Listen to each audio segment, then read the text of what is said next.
Hello, everyone. It's another week, another time for midweek Bible study. We've been going through the book of Revelation, these first few chapters, and now we're on to chapters 4 and 5. They aren't necessarily long chapters, but they are filled with some different pictures and some different numbers that are going to be worth talking about.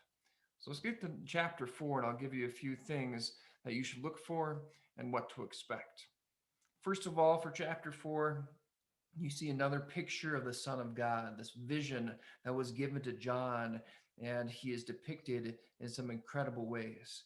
You also have descriptions of different beings around the throne on which the Son of God sits, and we'll take a look at those specifically. And finally, in chapter 4, you'll see some songs of praise by these beings that are around the throne. And so, chapter 4, although it is filled with some different kind of pictures, it is definitely an upbeat kind of chapter, praising the Lord for what he has done and who he is. Let's get into some of the pictures for chapter 4 so that you know what you're looking at. You're going to find 24 elders in verse 4 of chapter 4. And as you can see on the screen, this really has to do with 12 apostles of the New Testament and then the 12 patriarchs of the Old Testament. Patriarchs are the 12 tribes of Jacob that would form the nation of Israel. That number 12 is used often in the book of Revelation and also used often in the rest of the Bible. It really represents the whole Christian church. You can look at Matthew chapter 19, verse 28 if you'd like to, because God promises his 12 disciples that they're going to sit on 12 thrones, judging the 12 tribes of Israel. That is why these 24 elders almost undoubtedly represent both Old Testament and New Testament church of all time. In verse 6, you'll find four living creatures. And when you read through that description, it might seem a little bit crazy, but it's really a description that's taken all the way back from an Old Testament book called Ezekiel. And when Ezekiel sees these pictures in his vision, they represent cherubim. Cherubim are angels, a special kind of angel. And so it seems as if these four living creatures in the book of Revelation are angels as well. On to chapter 5, some things to expect in this chapter. The Son of God is pictured as a lamb now.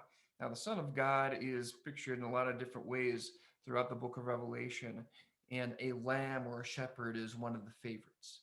You also find a little scroll, and that scroll is representing the plan God has for this world all throughout history. You also have angels praising their Lord in chapter 5 as well. Chapter 5 also has some pictures and some numbers that we need to talk about.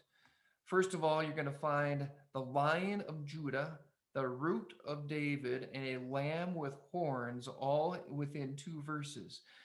Well, those all represent Jesus.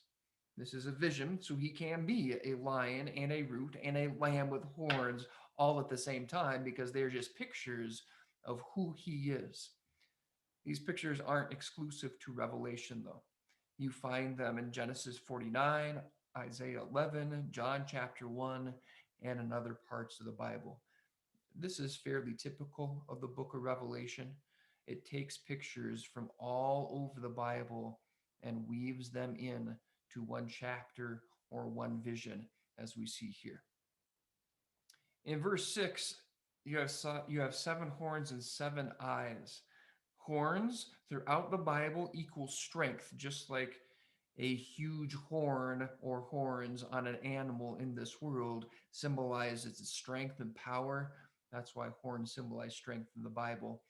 And the multiple eyes represent all seeing or all knowing, or probably both, with the Lord Himself.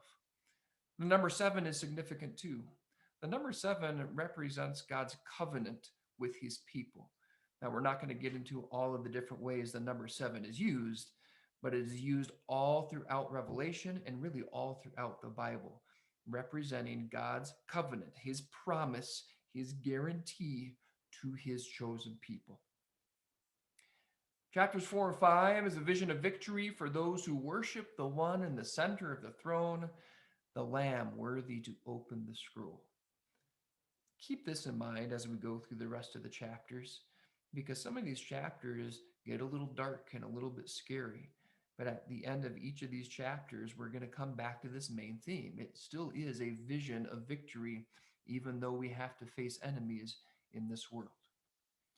It's time to read chapters 4 and 5 now on your own. Like I said, they aren't going to be long, but they are filled with some incredible pictures that depict the victory that we have in Christ. Happy reading. And as always, if you have questions, let me know and I'll answer them as best as I can. See you next time.